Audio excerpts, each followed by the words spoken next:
Greater సిటీలో నిన్నటి నుంచి భారీ వర్షం పడుతోంది. దీంతో లోతట్టు ప్రాంతాల్లో వరద నీరు చేరింది. ఎల్బీ నగర్ పరిధిలోని మన్సూరాబాద్ డివిజన్లో పర్యటించి వర్షం వరద పరిస్థితిని పరిశీలించారు స్థానిక corporator GHMC BJP deputy floor leader Koppula Narasimha Reddy.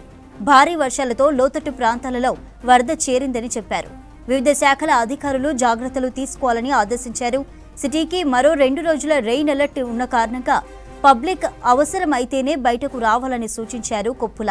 Mansoorabad పెద్ద చెరువులోకి మురుగునీరు రాకుండా వర్షపు నీరు వచ్చేలా ప్రత్యేక చర్యలు తీసుకున్నామని వివరించారు.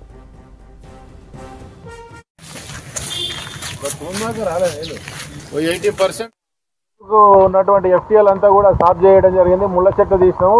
ఎప్పుడు ఇక్కడ కట్టదేవి వనసలిపురంకి దాదాపు 40-50 కాలనీల నుంచి వచ్చేటువంటి సుష్మా థియేటర్ నుంచి వచ్చే కాలువ ఈసారి చేయకుండా ఉంది. మేమందరం చేసిన శ్రమ ఫలించింది. ఇక్కడ కూడా హెచ్చరిక బోర్డు కూడా పెట్టడం జరిగింది. లోతైన నాలా డ్రైన్ అని చెప్పేసి ఇక్కడ దీనికి జిహెచ్ఎంసీ హెడ్ ఆఫీస్కి సిగ్నల్స్ లింక్ అయి ఉన్నాయి. ఇక్కడ ఏదైనా తెగినప్పుడు కానీ ఏదైనా కానీ ఇమ్మీడియట్గా మనకు సిగ్నల్స్ వస్తాయి ఆఫీసర్లకి. ఇప్పుడు 100% ఇందులో అంటే ఇందాక అనుకున్నాము మురికి నీళ్ళు రాకుండా ఇదే ఎప్పుడు దిగి మురికి నీళ్ళు వచ్చేసి శ్రీరామ్ ఆయిల్స్ కాలనీలో మొన్న నెల కింద కూడా దుర్వాసన వచ్చింది. ఇప్పుడు రాకుండా అవుతుంది. దీంతో గ్రౌండ్ వాటర్ పెరుగుతుంది. ఇదంతా కూడా కాపాడుకున్నట్టయితే వాకర్స్ మనం అందరం జీవితాంతం ఈ పెద్ద చెరువు మనకు ఒక సుందరమైనటువంటి సరస్సులాగా ఉంటుంది. దీన్ని ఈ మాత్రం కూడా ఇంకా కొన్ని చెట్లు వీకేస్తే ఇక్కడ పిల్లలు ఆడుకోవడానికి అందరు చూడడానికి పెద్ద అసలు చెరువు అనే ఎఫ్టీఎల్ అనేది కూడా ఈ నుంచే ప్లాన్ వేస్తుంది.